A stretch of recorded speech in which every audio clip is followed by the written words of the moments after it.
కరీంనగర్ నగరపాలక సంస్థ కార్పొరేటర్లకు అట్లాగే కోఆప్షన్ సభ్యులకు ఫోన్ల కొనుగోలు చేసింది.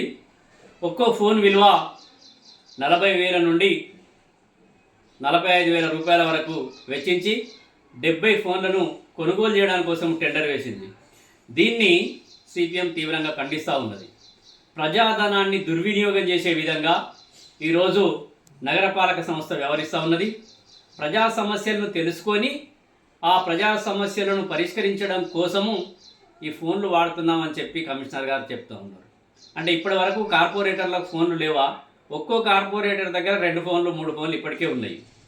ఒక పక్క తడి చెత్తకు పొడి చెత్తకు అని చెప్పి ఇంటింటికి 60 రూపాయలు వసూలు చేస్తూ ప్రజలు ఇచ్చినటువంటి డబ్బులను ఈరోజు కార్పొరేటర్ల ఫోన్ల కొనుగోలు కోసము సుమారుగా 28 లక్షల రూపాయలను దుర్వినియోగం చేసే తీరిది చాలా దారుణం. ఇప్పటికైనా ఈ టెండర్ను విరమించుకోవాలి. కార్పొరేటర్లకు ఆల్రెడీ ఫోన్లు ఉన్నాయి. ఇది గతంలో కూడా గత పాలక వర్గం ఏర్పాటు చేసినప్పుడు కూడా ఫోన్లు కార్పొరేటర్లకు కొని ఇవ్వడం జరిగింది. అవి మళ్ళీ పదవి కాలం అయిపోయిన తర్వాత తిరిగి తీసుకున్నారు. ఆ ఫోన్లు ఎటువైనాయో ఇంతవరకు వాటి వివరం లేదు, జాడలేదు.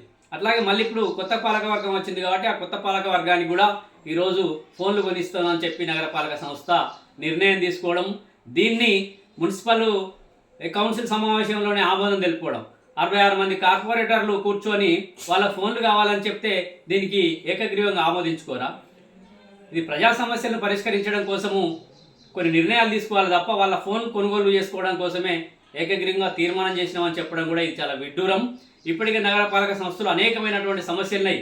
చిన్న చిన్న వర్షానికే సుభాష్ నగర్ కావచ్చు, మంచిరాల చౌరస్తా కావచ్చు, అట్లాగే సివిల్ హాస్పిటల్ ఏరియాలో ఉన్న వాటికి చిన్న వర్షానికే మొత్తము వరదమయ జలమయం అయిపోతున్నటువంటి పరిస్థితి ఉంది. అట్లాగే చెత్త కుప్పలు ఎక్కడెక్కడ పేరుకుపోయినాయి. వీటన్నింటినీ పరిష్కారం చేయడానికి మున్సిపల్ దగ్గర డబ్బులు లేవని చెప్తూ ఒక పక్క ఈరోజు ఇంటింటి నుండి 60 రూపాయలు వసూలు చేసినటువంటి డబ్బులను కావచ్చు, నీళ్ల కోసం వసూలు చేసినటువంటి నీటి పంపు ద్వారా చేసినటువంటి డబ్బులు కావచ్చు, అట్లాగే హౌస్ ట్యాక్స్ వసూలు చేసినటువంటి రూపాయలను కావచ్చు, ఈరోజు ఈ ప్రజాధనాన్ని అంతా ప్రజలు ఇచ్చిన డబ్బులను దుర్వినియోగం చేసే విధంగా ఈరోజు మున్సిపల్ అధికార యంత్రాంగం కావచ్చు, కౌన్సిలర్లు, కార్పొరేటర్లు నిర్ణయం తీసుకోవడం దీని తగదు. ఇది వెంటనే సిపిఎం పార్టీగా మేము తీవ్రంగా వ్యతిరేకిస్తూ ఉన్నాం. ప్రజాధనాన్ని దుర్వినియోగం చేయకూడదు. వాళ్ళ దగ్గర ఆల్రెడీ ఫోన్లు ఉన్నాయి కాబట్టి ఇప్పటికే ఫోన్ ఇన్ ఉంది, అట్లాగే ప్రజావాణి కార్యక్రమం ఉంది, వాటి ద్వారా సమస్యలు కూడా పరిష్కారం చేయవచ్చు. లేదు ప్రజల దగ్గరికి నేరుగా వెళ్ళి మేము సమస్యలు పరిష్కరిస్తామంటే మేము స్వాగతిస్తాం. కానీ ఫోన్లు ఆల్రెడీ ఉన్నాయి కాబట్టి మళ్ళీ ఫోన్ కొనుగోలుకు ఈ 28 లక్షలను దుర్వినియోగం చేసేదాన్ని వెంటనే ఆపాలని చెప్పి కూడా మేము సిపిఎంగా డిమాండ్ చేస్తూ ఉన్నాం. గుడికందుల సత్యం, సిపిఎం నగర కార్యదర్శి.